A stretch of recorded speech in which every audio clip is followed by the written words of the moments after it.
こんにちは、シャチパンです。今日はコメントでもよく質問のある有機 EL テレビの焼き付きについてお話ししていこうと思います。実はシャチパンの今のメインテレビ、有機 EL テレビなんですが、これを1年間焼き付きを気にせず、明るさマックス設定で自由気ままに使い続けました。ちょうど1年ほど経ちましたので、パネルの状況をお知らせできたらなと思います。それではやっていきましょう。実際の映像をお見せする前に、焼き付きについて大事なことを皆さんにお知らせします。皆さんは焼き付きについてどの程度ご存知でしょうか？ネットや YouTube の動画などではよく焼き付きと混同されている方もいますが、色ムラというものがあります。これは似て非なるものですが、ユーザーにとっては無視できない違いがあります。それは保証関係です。購入されたお店や程度にもよりますが、保証期間内であれば、色ムラは保証が効くことがそれなりにありますが、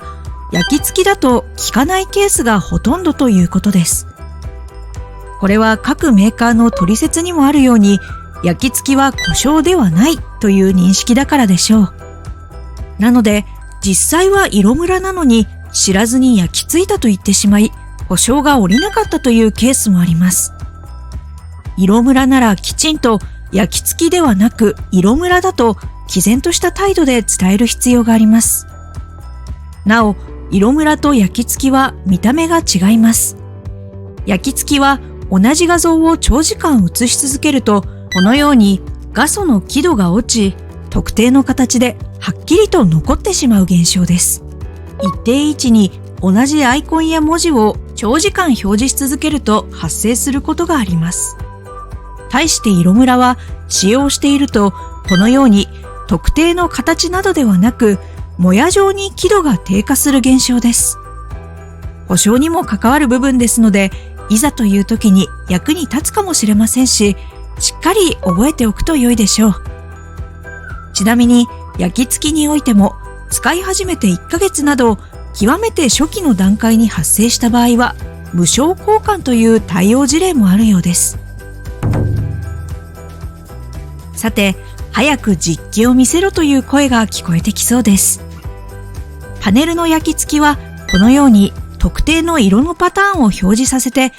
明らかにシミのようなものが見えないかをチェックしていきます。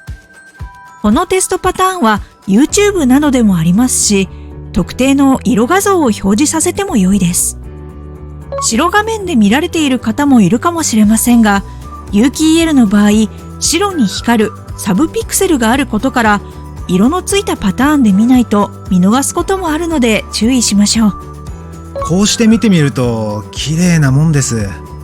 焼き付きも色ムラも一切見当たりませんね。いやー、良かったです。シャチパンのこの1年の使用状況としては、毎日朝9時くらいから夜の23時くらいまでの間、基本つけっぱなし。5000時間程度は稼働していたでしょうか。映していた映像は8割が地上波の番組、2割がゲーム、あとはちょくちょくデスクトップ PC 画面って具合です。時刻表示の出る朝番組も気にせず見ていました。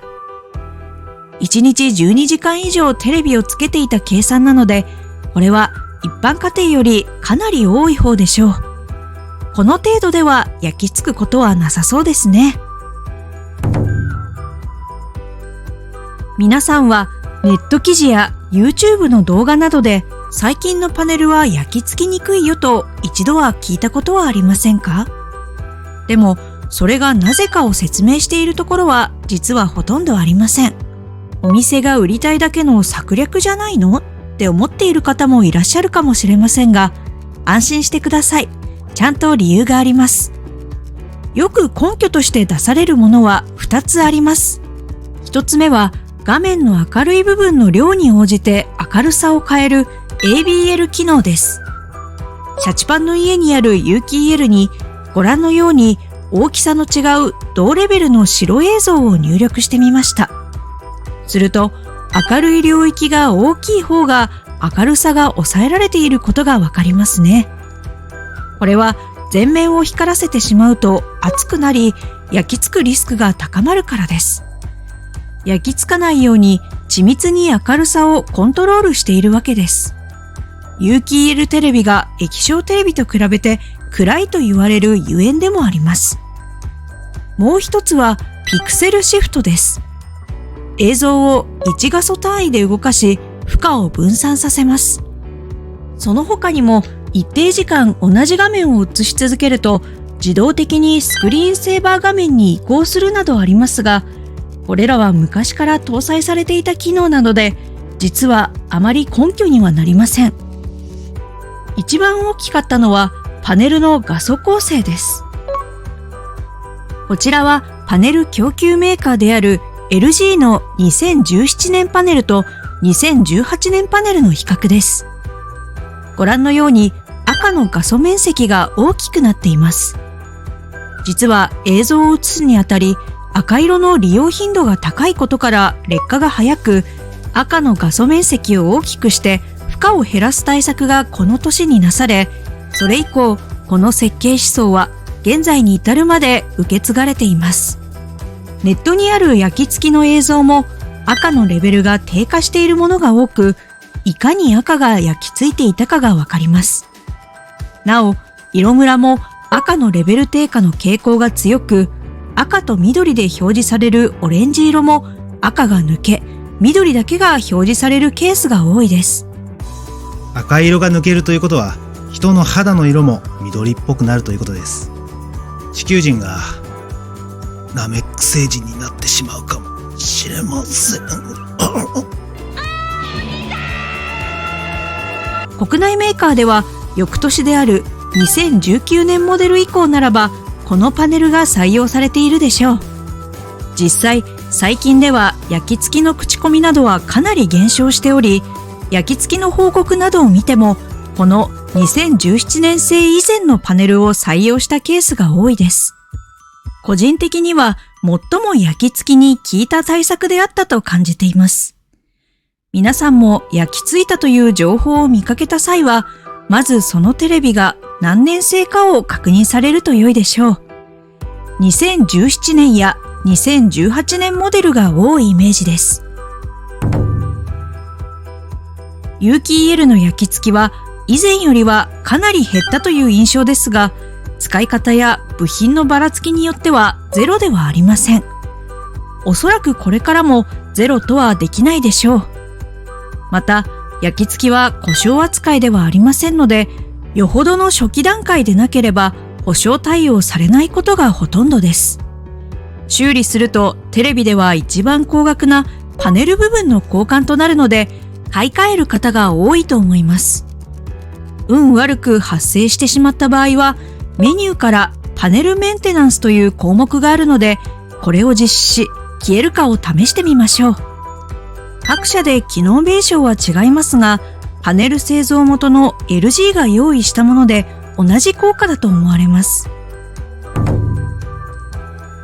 有機 EL はその画質の良さに惚れ込んで購入する方がほとんどだと思いますが、焼き付きが心配で必要以上に気になりストレスを感じてしまうようであれば本末転倒です。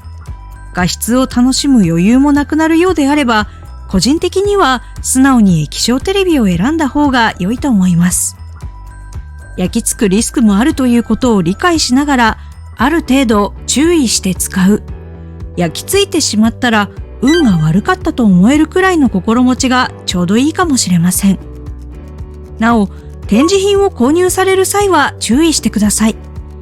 価格が安く魅力的な展示品ですが、年中つけっぱなしだった中古品と考えるべきでしょう。同じコンテンツを表示していることも多いので、焼き付いていたケースも稀にあります。もしご購入される場合は、焼き付きがないかよく確認する必要があるでしょう。また、パナソニックや LG では、モデルによって累計視聴時間を確認できる方法があり、これでどれくらい使っていたか確認できます。一つの判断材料として十分使える情報だと思います。個人的には全メーカーにつけてほしい機能です。さて、今回の動画はこれで終わりです。今回は有機 EL テレビの購入において障害となっているであろう焼き付きについて忖度なく解説しました。パネルの改良や焼き付き防止機能の合わせ技で、最近は昔ほど効かなくはなりましたが、ユーザー側でできることとしたら、テレビをつけっぱなしにしないこと、同じ画像を表示し続けないこと、それから熱のこもりやすいような環境にテレビを配置しないことくらいでしょうか。皆さんの参考になれば嬉しいです。それでは最後までご視聴ありがとうございました。次回の動画でまたお会いしましょう。チャンネル登録高評価よろしくお願いします。また見てくださいね。また見てね。